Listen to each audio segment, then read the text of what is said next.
Hi, everybody. I am Chef Julie Cohen, and welcome to week 6. Believe it or not, we are in the last live session of our PA221 Contemporary Pastry Arts class. It has been an absolutely beautiful, fun, creative journey with you guys over the last 5 weeks. And this week is going to be really fun because we have some real creative freedom this week. You are going to make a plated dessert with the 4 mandatory components that you've learned from week 1, which is that main component, that dessert sauce, that crunch, and that garnish. But those 3 components, well, 4 components, are all up to you. I will say at the beginning of the class, just straight away, because anyone in archive land that's watching, I want to make sure that I air out my biggest advice on this just straight away. You definitely have the option to make any and everything on the planet that you want this week, but I don't super recommend going so far outside of the recipes that you learned in school, only because those recipes have videos, they have directions, they have gram amounts, they have percentages, they've been chef tested, they've been approved, they're actually recipes you've worked through. And as we know, as the pastry chefs we're becoming, we're never ever going to do anything perfect the first time. So there's always room for improvement. So if there was a dessert that you got like a mark that wasn't your absolute favorite on, maybe that is the component that you want to choose as that main component this week, right? Having a challenge is nice. Having something to work off of is nice, right? So if the baba came out a little short, maybe go back on that and that's your main component this week. If you love the panna cotta, but you wanted to add different aromatics, or you've bought some different cool molds or ramekins in the last few weeks, maybe have that be the main component this week. If you love the pavlova and you want to try something with that, any of the cakes that we went through. Now, you may say to me, Chef, I have leftovers of my vegan cake, I have leftovers of my granola, and I have like a chocolate sauce from week 4. Can I put like those 3 components with a mint leaf on the plate? Sure, but are you going to get 100 for handing in absolutely nothing fresh this week whatsoever and kind of just trying to play with flavors that already exist? That's not going to be 100. You fully composing a new plated dessert with flavors that are cohesive, colors that are contrasting, and bold, sauces that make sense to the plate, right? So could you use like absolutely everything that's already sitting there? Sure, but I'm just going to be straightforward. That's not 100. So if you just take the vegan cake, you take the sauce from almost 2 weeks ago, you grab powdered sugar and granola, you're kind of handing me literally 2/3 to 3/4 of what you've already done, minus like the powdered sugar, right? So you've already gotten the feedback on that cake, you already got the feedback on that granola, you already got the feedback on that sauce. So if there's a sauce you haven't done yet, or if there's a sauce that you got some feedback of improvements on, that's what I would do. Again, something on the main component that we had a little bit of a few steps to improve on, or something where we know we can just like expand that color or that shape or that aromatic, maybe we would do that. There are some really nice recipes from your 103 and your 105 classes too that I would not mind seeing as a main component this week. But remember, like a chocolate chip cookie, a sugar cookie is not a main component, right? So like if you wanted to go back to like a pound cake or something and get really creative with the shape and the cutting and the crispness of that, adding different flavors, zests, extracts, things like this, right? I could see that. If you like that mattified sponge back in 103 and you wanted to do something excellent with that, I could see that. If you wanted to come back to like a profiterole or that pot of choux, I could see something like that. But let's just keep in mind that anyone on the planet, from our 2-year-old cousin to our 100-year-old grandma, could put anything and everything on the internet. Any of us can like publish a recipe on a website and be like juliebakes.com, so I just fear for you guys to go and make like anything that you find on Google. But if you're someone that like works in the industry, you have recipes you use all the time, they work, you like them, I'm more than happy for you to use that. If you wanted to go back to like a cheesecake or something and work through that, the one from school or one is surefire, you could do that. But again, my biggest word to the wise, my biggest advice, I guess, is to use what we know works, and there's so many options. And as we saw in plating in general, we can make over 100 plates with the same 4 components, right? So don't feel like you're at any loss for learning, loss of experience by maybe hitting one of those main components again, okay?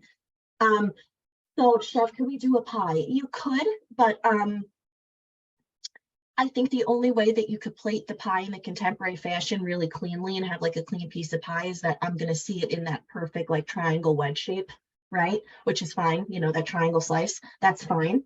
But I guess what I would urge you from not doing underneath that is like grabbing a sauce and just doing like a swirl back and forth under it and then like throwing chantilly on top or something. Like maybe try to be a little more creative. If you do the pie, make sure that you know, that pie is super crisply cut, that it's such a clean slice. Find a really creative way to plate the sauce. You know, the crust isn't going to be the garnish because that's part of your main components. You're going to have to come in with something that contrasts well with what's already a little bit of a crust on that pie, but isn't too crispy that there's too much now of crunch and pie crust on the plate. So like, can it be done? Sure, but just think of all the cohesiveness of those other three components, okay? So, as always, you want to go to the instructor announcement section. Now, you're not going to find a technique slide for this week. Why? Because I have no idea what dessert you're making, right? Every single last one of you is making your own plated dessert this week. So you will want to revert back to the instructor announcement section, right? And then you know in week 1 is where you're going to find the techniques for every one of those crunches and every one of those sauces.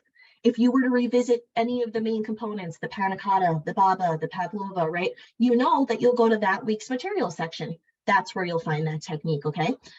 So just make sure that you visit that this week.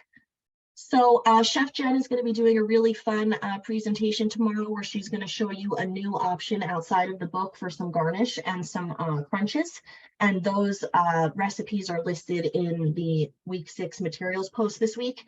And you are more than welcome to do those if you want. Chef approved, chef tested, like she's done them. She'll show them to you, those work. That's another option if you're getting a little tired of what we've gone over here for the last few weeks. My warriors before the weekend, you know, early submission weekend warriors, anyone that submitted up to Monday night, congratulations and thank you so much. Some classmate work here. We had some beautiful vegan trifles this week. You all did really well. I know that coconut component can be a little bit rough to work with, but we've got some really nice examples here of some really crisp layers, some really bold layers, all meeting the glass, keeping really nice and crisp. We have all our components in there, some different fun flavors, but really nice job, everybody. Remember that tomorrow is that end of the late deadline, like it always is for each week. You know, the Wednesday, Thursday of all of our weeks after Tuesday is always that late submission deadline, but I would really like to see anyone that's missed week 5 really get this in by tomorrow night. You don't want to encroach any more time past, because now if we were to submit past Thursday, we only have Friday, Saturday, and Sunday to somehow submit week 5 and 6, right? So week 6 is already a short week. We only have 5 days instead of 7. I have absolutely no powers and nothing that I can do after Sunday at midnight. So please make sure that if you haven't submitted week 5, you're doing your best to get that in ASAP. And let's all make sure that we are keeping that early week 6 submission deadline in mind. Not only does your work have to be done fully double, triple checked, right? You want to make sure all share settings are right. You want to make sure every sheet that's supposed to be in there is in there. You want to make sure you've checked all your folders for all your proofs, right? Because come Monday, if you get that feedback that says, I'm missing the mise en place for your sauce, like there's nothing we can do, right? So this is when you want to make sure you're giving yourself more than enough time to go through that submission, check everything. You want to take all 3 attempts at your week 6 quiz. It's open book. Use your notes, use the live, use the textbook, use the professional baking text. You know, the world is your oyster. So use every resource you can. Try to get as close to you can as 100 or the 100 on that week 6 quiz, but make sure that you're not starting your first attempt at like 11:30 at night, right? And then try to take 3 attempts in less than 30 minutes, you know, have this be something that you give yourself a lot of time with. So again, we have that week 6 quiz due, and then we have our plated dessert, our main component, our sauce, crunch, and garnish. Yes, we can do whatever we want, but I've given that detailed advice on what I believe may be best for your success this week. Janessa? I'm sorry, can the main component be a brownie? Yes. Okay, thank you. Absolutely.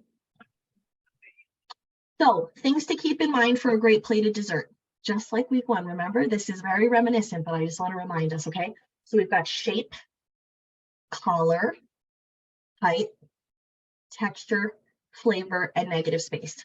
Now let's look at this dessert that is truly just sitting right here on this beautiful slide. A lot of the colors on this plate are dark, are chocolatey, are neutral, are similar, right? But the pops of color needed are so essentially there. And they're not hidden, right? So like here where we come in with like maybe this cheesecake or this panna cotta layer, the chef did their best to not fully cover that lighter color, right? We came in with some edible gold on the side. So that if you're looking down at this plate, you get green into light colors of the nut. Then we do have dark from the chocolate mousse, but then light again, dark, and then really light on the plate. So like, is it okay to have a lot of a kind of similar color on the plate? Sure. But where we become that excellent pastry chef with the contemporary plating in mind is where we understand the massive necessity for that color. Not everything has to be a color. Not everything should match though. And you don't want it to look like a fun house, and you don't want people to eat things that they don't recognize, right?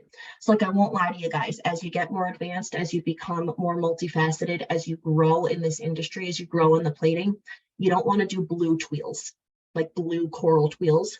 Blue is probably one of the most unnatural colors that you would ever see in food, right? Think about how many items in this real world that are blue, right? Besides like a blueberry, like blue, right? So you kind of want to draw yourself away from things that are so artificial and unrealistic looking. I'm not saying that you can't make like an awesomely themed, super cool dessert where you're pulling away from reality, but I'm also saying that food is meant to be, people don't really want to eat massively unnatural things, especially anymore, as we see as our culture is developing, right, around food. So find the ways to add the color where it's needed, where it's wanted, and where you're not making it so superficial. Like this is actually just a mint leaf that was patted dry, fried. Actually, this is like a fried mint leaf. And then this is just gold leaf. Believe it or not, that little hue of the green, that little hue of the gold. Look how well that's offsetting all that dark, right? But it worked so well. And then the negative space. Check this out, a little busier, maybe more color, but pretty cohesive. All of the color really has a lot to do with orange, with red, with yellow, and then a little bit of dark of that chocolate, right? What would I tell you guys? I think that mint leaf is a little big, right? But to use the small ones, right? So that's what's fun about having some of these pictures this week. I like that we can kind of critique them together. And look at those beautiful, beautiful edible flowers. Purples adding contrast where it's needed. The middle yellow and orange in the center is matching, and then the white is adding lightness against the black plate, right?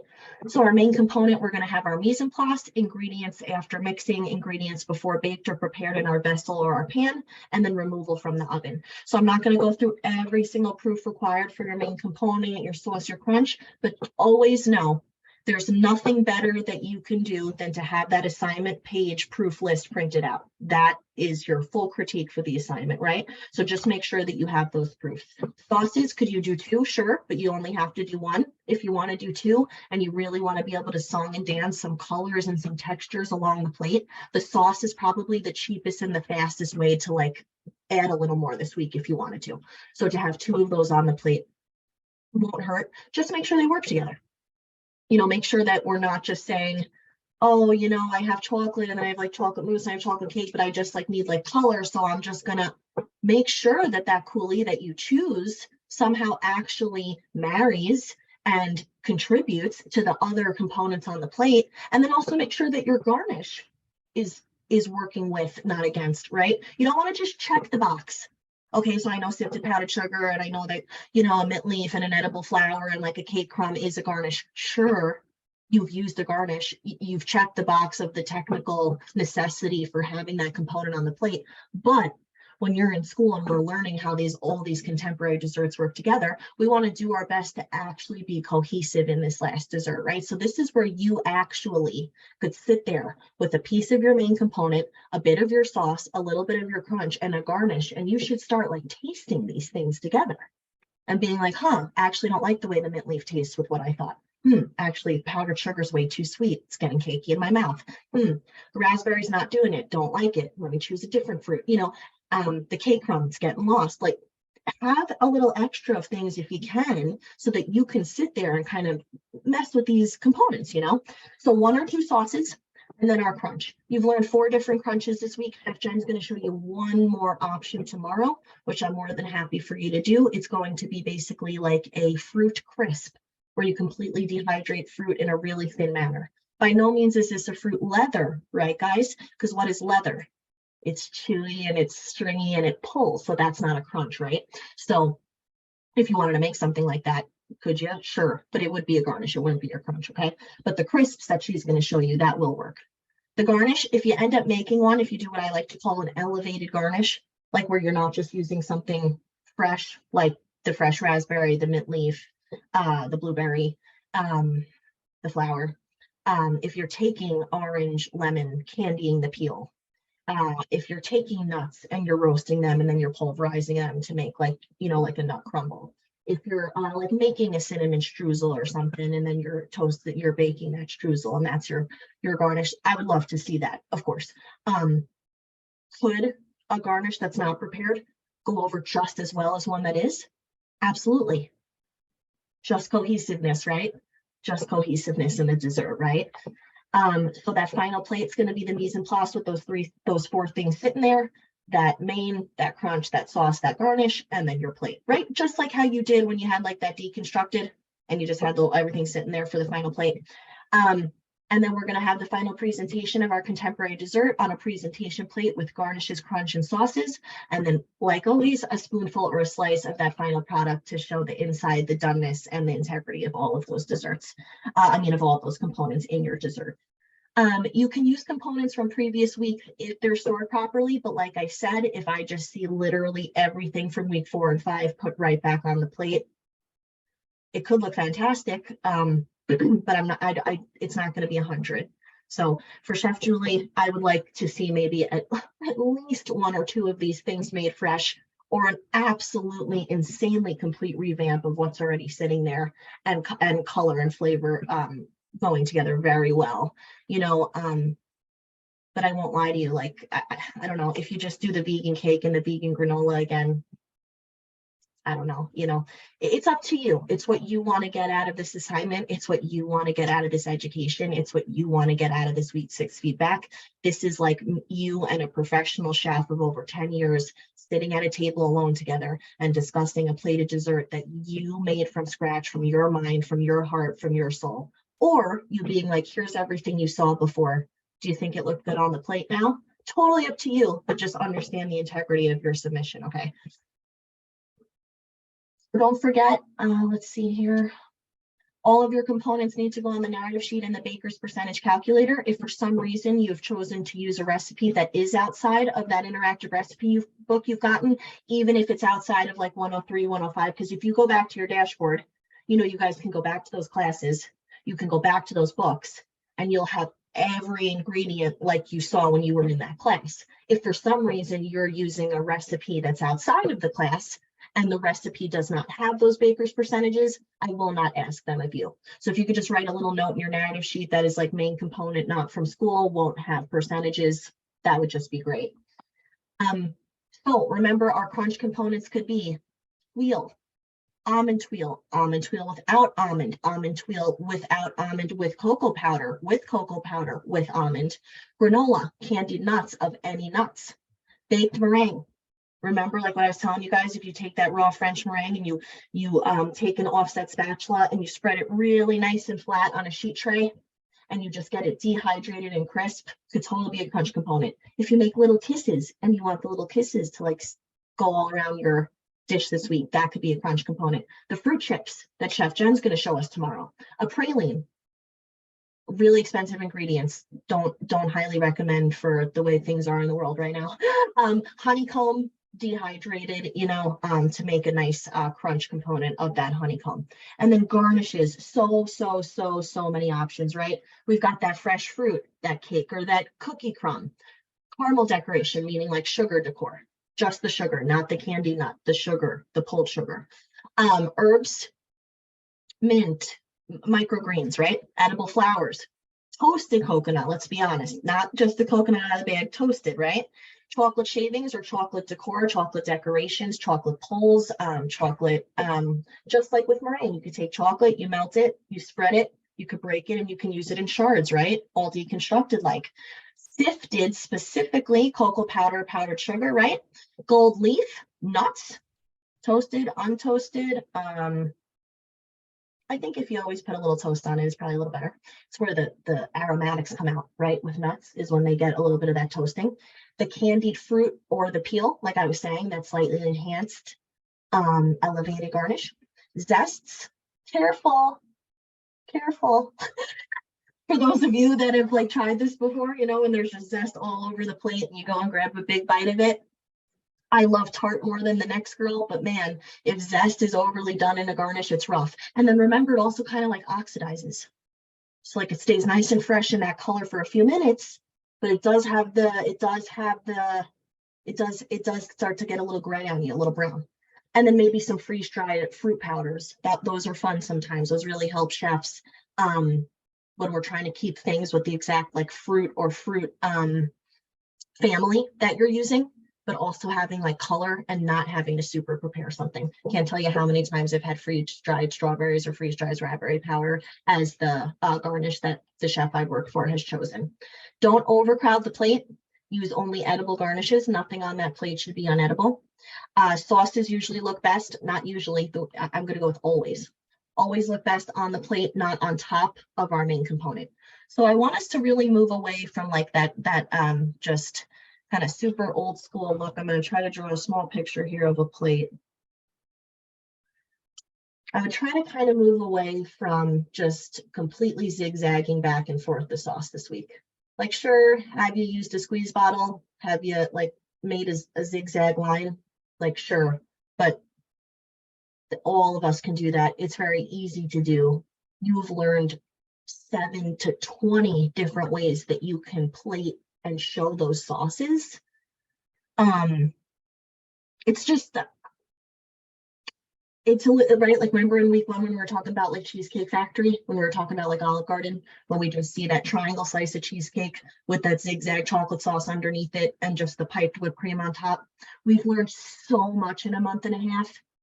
I would love to see you push yourself and move away from that a little bit, right? And then the last thing I'd want to see was something like this actually on top of your main component. So even a little worse than having this just be what we do underneath our plate.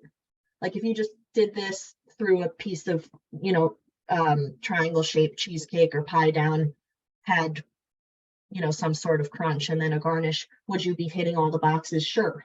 But we're kind of more chain restaurant-y, right? If we're thinking about really more high-end, contemporary, advanced, elevated plated desserts, right? We've learned so many ways that we could use that same squeeze bottle and that same sauce and just have it look 20 times more elevated, right? So don't think you can't do it. You have that squeeze bottle and that sauce can make 50 different designs that just aren't that back and forth Starbucks lattice thing that you see on top of the, the steamed cream.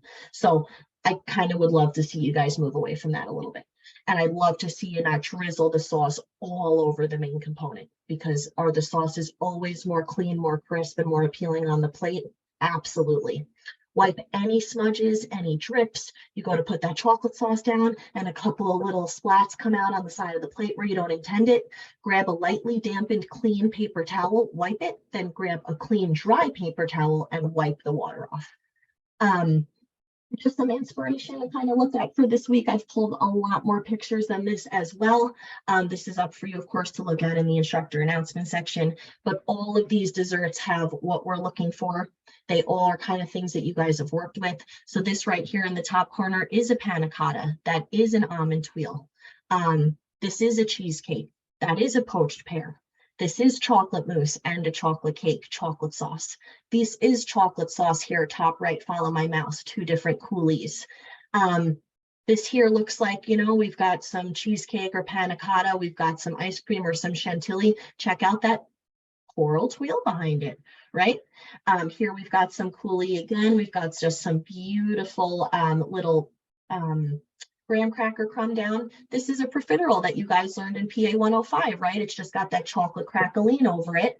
And then we're using tweel as our crunch. And then it looks like we have some mousse and then some nice, beautiful shards of that chocolate decor.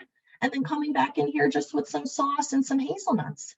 Here's like a cheesecake option, but see how the cheesecake doesn't have the drizzle underneath it. The drizzle on top was so well done. It was done before it was cut this way. Look how creative and beautiful the tweel is. It's adding crunch, it's adding height, it's adding color.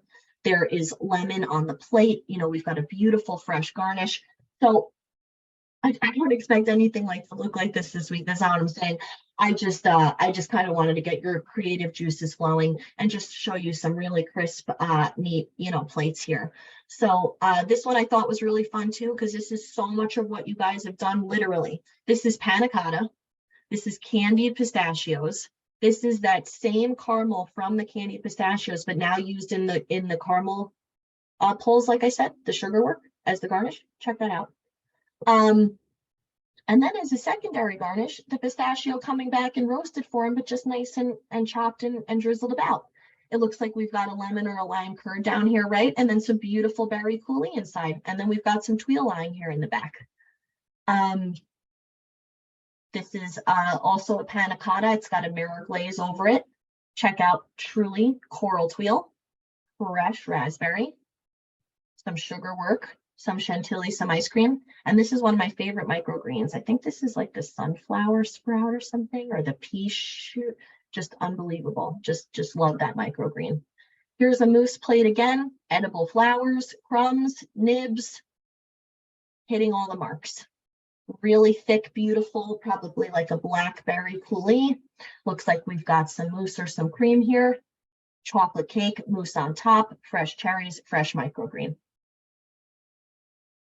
Look, that looks just like that Viennese or that deconstructed cake, right? Sifted powdered sugar on top, that exact tweel that you guys know, but just in a long, beautiful kind of off-long triangle shape. Pistachio ice cream, pistachio as the garnish because it matches, right? See how that garnish is working with, not against?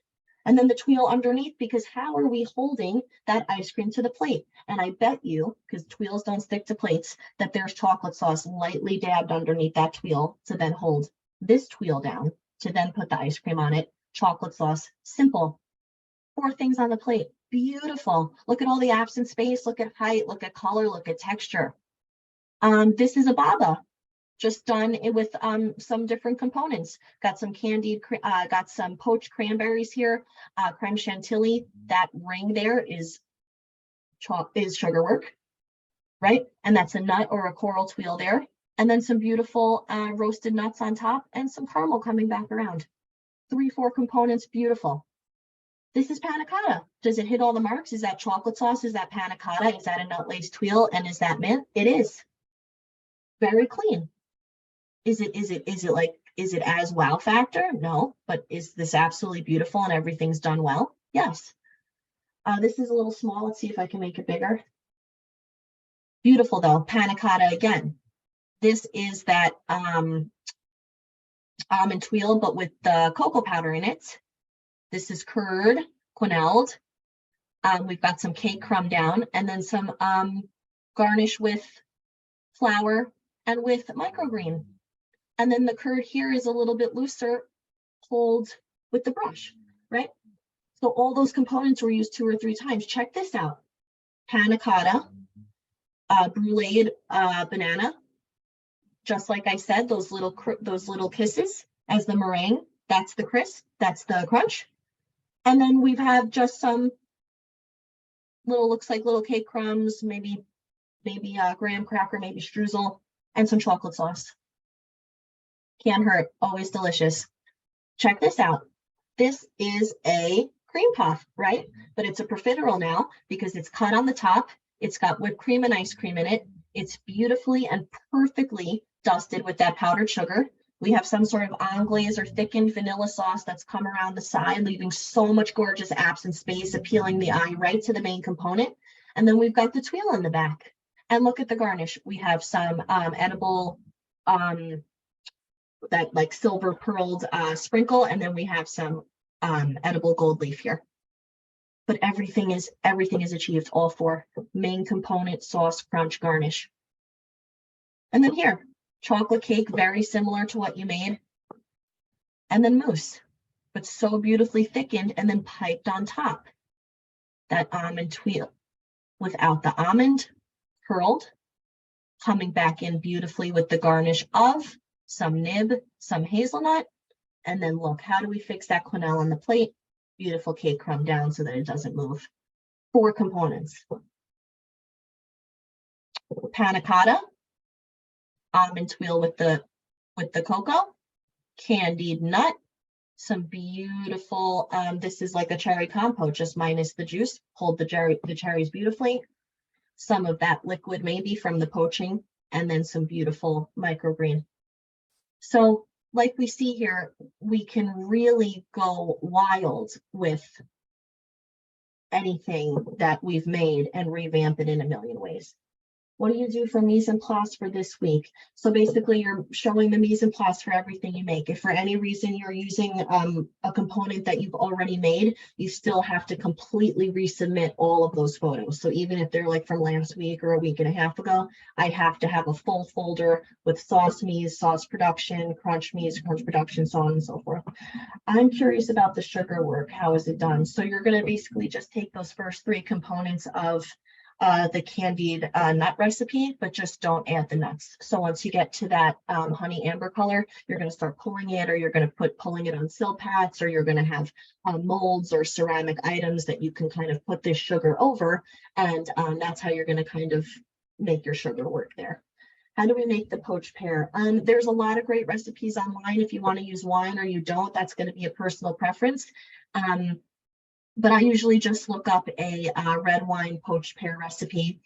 There's one that has like oranges where you pull the orange zest off of it with the tea peeler and the full peel, not the microplane. You use that juice from those oranges that you peeled in there. And then there's just like a little bit of sugar and maybe some aromatics if you choose.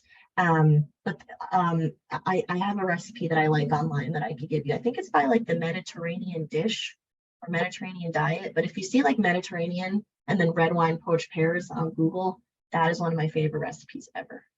And that works really well. But if you don't want to do it in wine, then you can look up another way to do that. But pretty much you're just making pretty much like a syrup, just like you did with the baba. It's just going to be much less thick. And then you're going to get that to a boil. You're going to put the pears in with their peels off. You're going to get them so that they're integral, but a fork goes through them easily. So you don't want them to turn to mush, but you don't want them to be too hard. Then once you get there, you'll pull the pears out and you'll lightly reduce the poaching liquid a little bit. You'll return the pears to the lightly reduced liquid and you'll let them sit for a few hours. Then you'll use them however you like, either sliced, diced, full on the plate, nice thick wedges, whatever you want to do. So this week's going to be a little bit shorter of a live session just because I don't have a massive amount of recipes to go over with you, just because I don't know what you'll be making. But just as a refresher, again, we can't really go wrong with coming to our interactive recipe book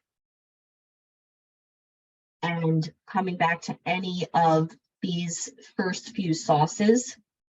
So remember, you've got the coulis, any berry, chocolate sauce, fantastic, usually works very well with a lot of things.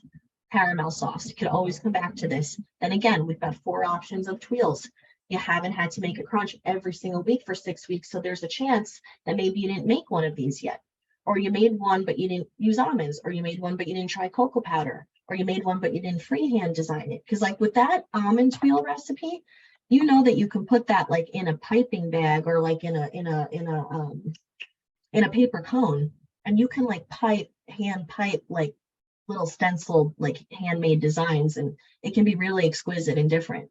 the coral twill, if you haven't tried it, but you're looking for a real pop of color, you know, this is something you can use. But again, keep in mind that artificialness, keep in mind like the way that that color actually really works on the plate, what you really need it for. If you've made this 3 times, don't make it again. Do something different, right?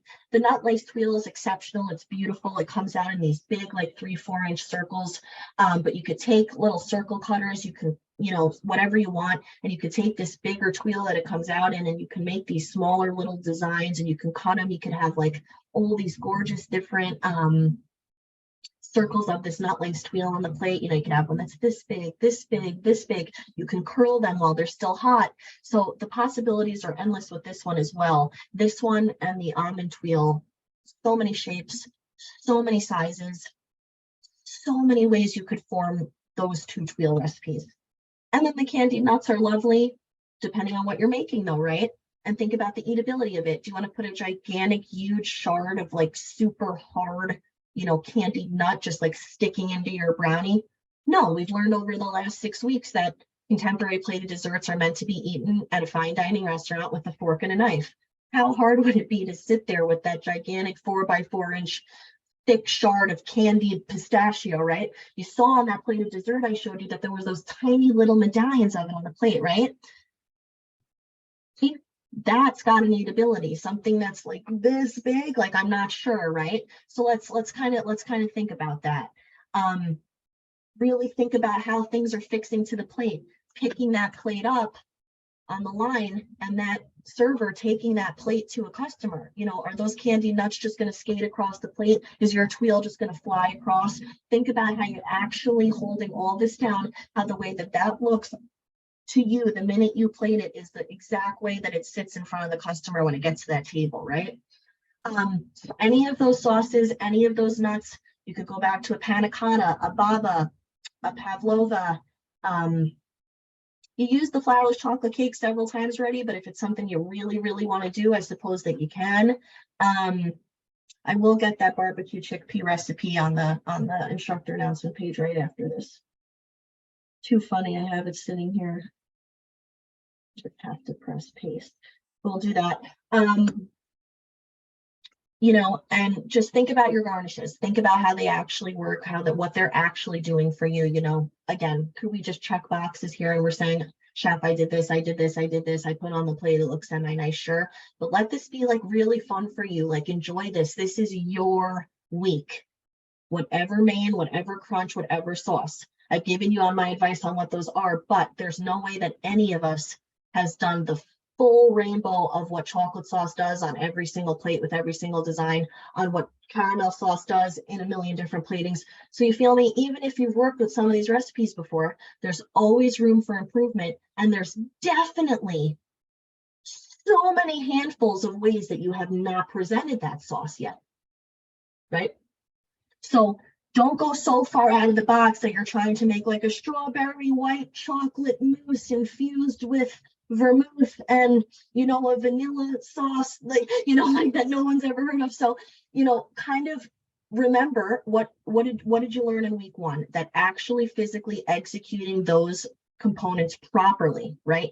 The main component actually has to be baked well, made well, come out well. Same with sauce and crunch, right? So actually physically, fundamentally baking and making those products well, executing the baking and the making of the products well is the number 1 first important thing. So don't pick recipes that you've never heard of. Don't pick recipes you have absolutely zero experience with if you're being graded on how well you bake, right? It's not just it on the plate. Those things have to taste good. They have to come out well, right? So if your panna cotta is completely grainy and you're not setting it right and you've got the gelatin at the wrong temperature, no, right? We want to have a very well-made bake component, a very well-constructed crunch, and a beautifully viscous, smooth, set sauce. And then you can go with whatever you want. Start having fun with plates, start having fun with color. And remember, sketch those plates. Grab a notebook, grab anything. Grab some printer paper, some loose leaf, heck, even some Post-its, but at least be able to get some ideas on paper. You don't want to kind of beam through all your ingredients. You don't want to start to get frustrated. You don't want to start to have already put sauce in your crunch on stuff, and then you don't have enough of your main component to make what you really want. So again, this is like no Picasso scenario. This is truly just like a stick figure-esque design of you saying to yourself, okay, I'm thinking the sauce with the dots and over on the right side, and I'm thinking I might try a quinoa that chantilly this week, or, you know, make yourself like what you think would be the shapes and sizes like of your cake or your main component, you know, so that you can see how that sits on the plate. Maybe you have a square plate and you have a circle plate and you have an oval plate. So make yourself like a sketch of the oval, the square, the circle, and like see what you really like best, you know, so that at least you have like a tiny little bit of a blueprint before you fully go into having to touch all your ingredients and maybe not being able to get them back. In here, the devil's food cake is asking for emulsified shortening. So emulsified shortening, I'm not sure, but I'm guessing it's just vegetable shortening. But I'll look into that further for you. Devil's food cake is really similar to the Viennese chocolate cake, by the way. And the Viennese, I almost think, is like a little moister. Can you do a baked Alaska? I guess you could, sure. But you have to have a crunch on there. So the crunch isn't going to be that meringue. The crunch isn't going to be the ladyfinger. You'd have to come up with another crunch, and then you'd have to have a garnish. So you'd have to like make a ladyfinger, make Swiss meringue, get ice cream just to have the main component, and then still come in with a sauce, a crunch, and a garnish. Chef, I have a great friend that wants a banana cake parfait. Do you have a recipe for her birthdays next week? I would do the banana cake that you learned in class last week, just omit the cocoa powder. It's a great cake for that. If you don't mind it not having the dairy in it. That's a wonderful cake. Do we have any questions on what's due this week? Do we have any questions on anything over the last 5 weeks? Do we have any questions on just what's due? What can we do? Anything really. That's all I really have for us, because again, I don't have brand new recipes for me to teach you full procedures of. So I want to kind of actually give you a little bit of your time back since your week's a little short this week, and let you kind of dive into some of your ideas. Maybe tonight could just be used for thinking of what components you're even going to choose, and maybe some sketches, or choosing just your main component and starting some sketches. But remember, Sunday, I am, unfortunately, all my powers go away. There's nothing that I can do. We've got today, Thursday, Friday, Saturday, Sunday, 11:59 Central Standard Time, fully completed, fully submitted, everything triple checked, all share settings correct, all 3 attempts of our quiz taken, right? All questions asked by at least Friday, right? When, of course, I'm going to be here over the weekend. I know how this is, but you know, if you really need something, please definitely talk to me by Friday, right? And if for some reason we have not done our week 5, we definitely want to have that in by tomorrow. Now, I also want to offer you guys, for anyone that has not done a discussion forum post or a quiz in the past, I would like you to please do that. So I know that we still only have 5 days left, but if for some reason you missed a peer response, or you didn't get to, it was a crazy week and you didn't get to a forum for week 1, 3, or 5, if for some reason you missed a quiz, it means more to me that you can do the work, that you can participate, and that you can get the grade, even though it's a little late. So you know who you are. If you haven't done them, you have till Sunday to do it. But I need week 5 by tomorrow, and there's nothing I can do past midnight on Sunday for week 6. So I hope that you guys have a lot of fun with this. Don't be overwhelmed by like the endless possibilities. Just remember what I've always told you. Less is more. Keep it clean, keep it neat, keep it crisp. Truly, executing them first, having them be baked, not perfectly, I don't want to say perfectly, but like, right? Like having the components be made well, be made to technique, be made to method.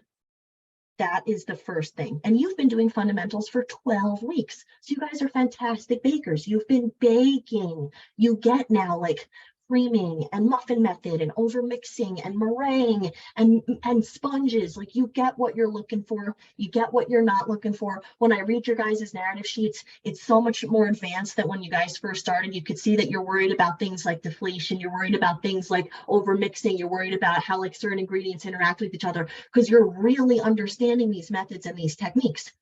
So bake the components excellently, and then just sitting there with the pen and paper and just having a little fun with your creativity. Like, let that be the fun part, right? And as long as we're not just like gigantically like slobbing and drabbing like sauce all over our main component, having fingerprints everywhere and leaving stuff out, we're probably going to do pretty well this week, right? Because we are all the masters of our own creativity. I'm not going to tell you that I think your plate is less awesome because, you know, you did something that's a little more classic or a little more contemporary, or, you know, maybe the plate is just a little safer. That's fine. Safe is great. We're in school, we're learning, but have fun with this. And again, I massively encourage you to do recipes from the school. You have the ingredients, you have percentages, you have directions, you have videos. And then I also recommend that you don't use every single component that's already made. I recommend we make at least 1 or 2 things fresh this week, right? I would suggest taking Chef Greg's baker's class. Yes, absolutely. Chef Greg, the tutor, he does the baker's percentage workshop every week. And if you can't make it, it's actually a recording that you can just watch at your own spare time.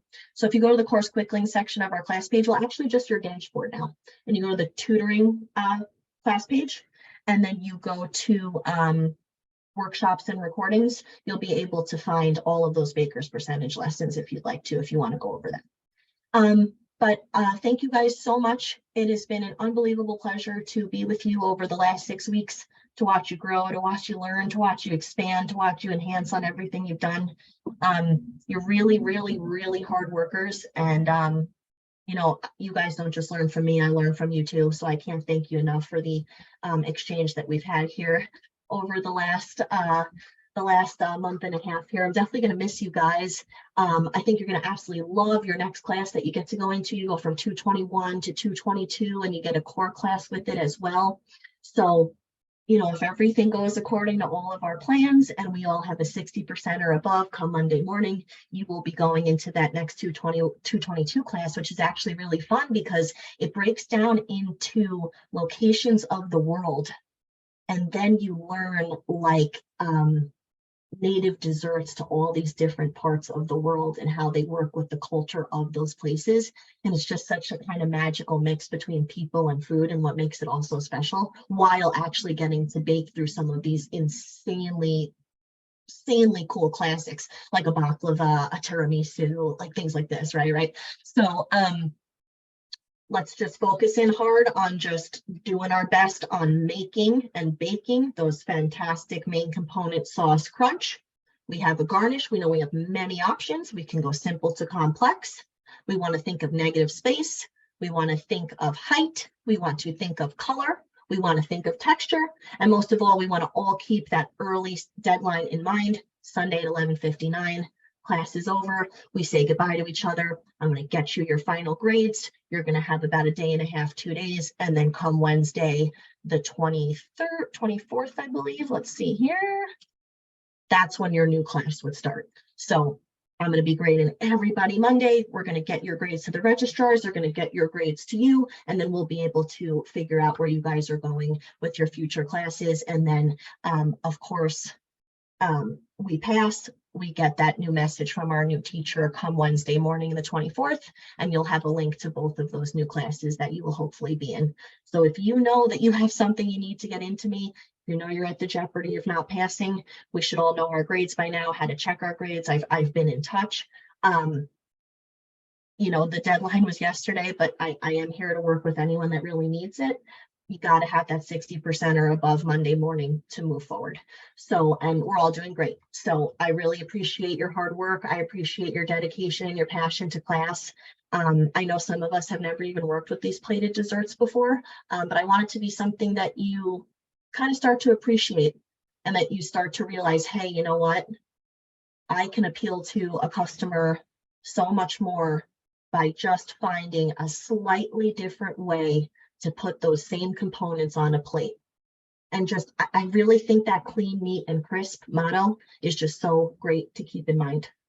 Because clean, neat, crisp, right? So if we can keep some absent space, contrast, color, and height in mind, we're going to do great. So enjoy it. Thank you so much for everything. Let me know if you have any questions. I'll see you back here tomorrow at 1:30 Central Standard Time for our last live demo in Chef Jen's kitchen. She's going to show you some really fun fruit caviar, like almost like little fruit balls that almost like squish and burst in your mouth that you could use as a new garnish this week.